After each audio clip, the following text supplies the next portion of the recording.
এখানে একটু একটা চ্যালেঞ্জ আছে। চ্যালেঞ্জটা আসলে পানি থাকলে এটা বেরোনো যায় না। এই পাশে ঘুরছে। আজকে একটি ফিশিং ট্রলারের সাথে বের হয়ে গেছি। ফিশিং ট্রলারটি অবশ্য তাদের বাড়ি ফিরে যাচ্ছে, মাছ বিক্রি শেষ। তো তাদের বাড়ি এই যে এটা ফিশারি ঘাট থেকে কিছুটা দূরে। তো আমিও তাদের সাথে উঠে পড়েছি এই ফিশিং ট্রলারে। এই যে হচ্ছে ফিশিং ট্রলার, এটা ঘুরছে, ঘুরে এটা তাদের বাড়ির দিকে যাচ্ছে। আমিও উঠে পড়েছি। এটা বাঁকখালী নদী, অত্যন্ত সুন্দর এই নদী। দেখতে পাচ্ছেন আশেপাশে বেশ অনেক কিন্তু ফিশিং ট্রলার আছে। এটা কিন্তু বেশ ভালোই নড়াচড়া করে। এপাশে ঘুরছে। এই নৌকাটা যেতে যাচ্ছে এই ট্রলারের সাথে, ফিশিং ট্রলার। সে হয়তো বাড়ির দিকে যাবে, এই জন্য তাকে দড়ি খেলা হচ্ছে।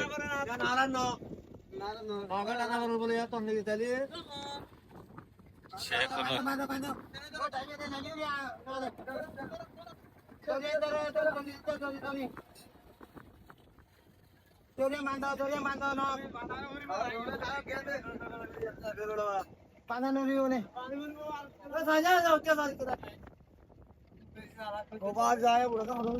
এবার বেঁধে ফেলেছে, এখন রওনা দিবে আর কি। এই ছোট নৌকাটিও আমরা আবার আরেকটি নৌকার পাশে চলে এসেছি। এই ট্রলারের সাথে বাড়ি ফিরবে বলে সে নিজেকে বেঁধে নিয়েছে এই ট্রলারে। এরকম জাল শুকাত মাছের ব্যবসা, মানে সমুদ্রে মাছ ধরা এখানকার মানুষের অন্যতম একটি পেশা। যেই কারণে কিন্তু এখানে দেখা যায় যে প্রচুর এই যে ফিশিং ট্রলার কেন্দ্রিক বিজনেস, মাছ কেন্দ্রিক বিজনেস এখানে অনেক বেশি। এটি হচ্ছে কুরুশকুল ব্রিজ। এটি শহর এবং কুরুশকুলকে সংযোগ দিয়েছে। এই যে ট্রাক যাচ্ছে,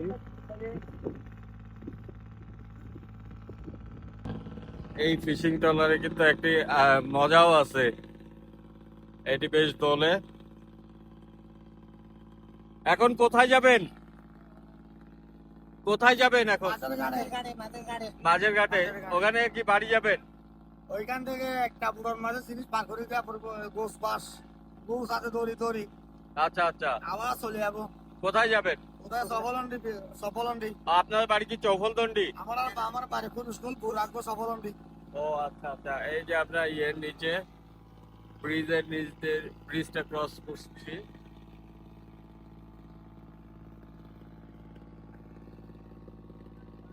আচ্ছা, এবার কি কি মাছ পাইছেন? আমরা পাচ্ছি লইট্টা মাছ, ছোট মাছ, পোকা মাছ, পাতা মাছ, পানি পেরকি পাইছি, ললেম পাইছি, ইলিশ মাছ পাইছি। কম কম ইলিশ মাছ কম। কতদিন ছিলেন সমুদ্রে? সমুদ্রে ছিলাম 10-11 দিন। 11 দিন। 11 কয় টাকা খরচ হলো?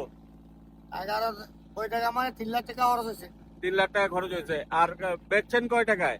বেশি 2 লাখ টাকা। তাহলে 1 লাখ টাকা কে দিবে? 1 লাখ টাকা লস। 1 লাখ টাকা লস। কোম্পানির থেকে লস গেছে। কোম্পানির টাকা লস গেছে। সাগরের মাছ কম। মাছ কম।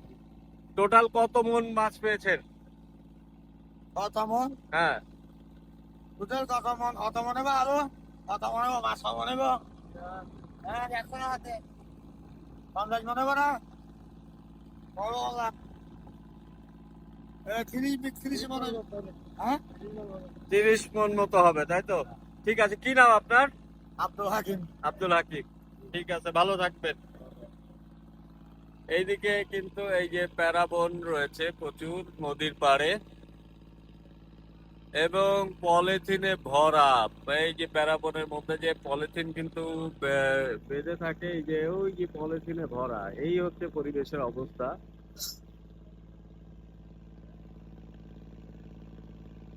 তো এইটি হচ্ছে কুরুশকুলের সাইড। আর এটি হচ্ছে কক্সবাজার শহরের একটি অংশ।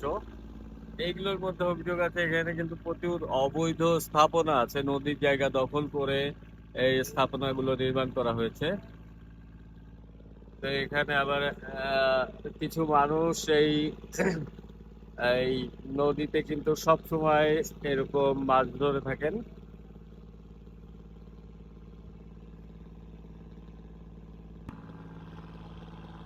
তো এই ছিল আজকের ভিডিও,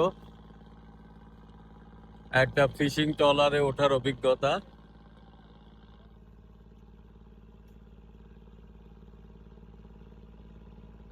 এই যে এই ফিশিং ট্রলারটি সম্ভবত সমুদ্রে যাচ্ছে, এই সমুদ্রে যাচ্ছে।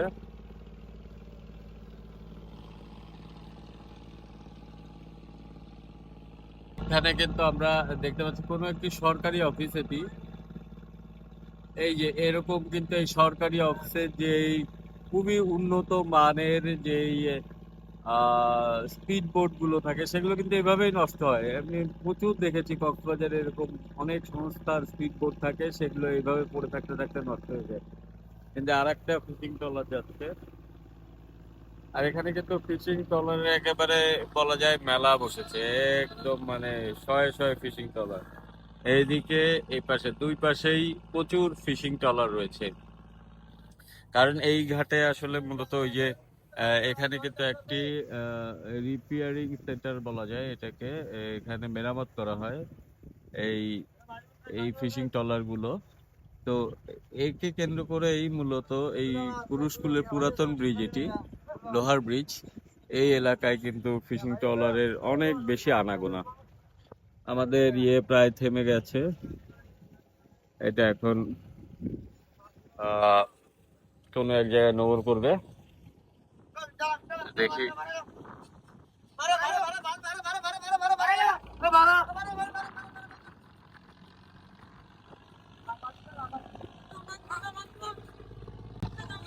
এখানে একটু একটা চ্যালেঞ্জ আছে, চ্যালেঞ্জটা আসলে পানি থাকলে এটা বের হনো যায় না। তো বের হতে পেরেছে। ব্রিজটা অনেক নিচু। হ্যাঁ,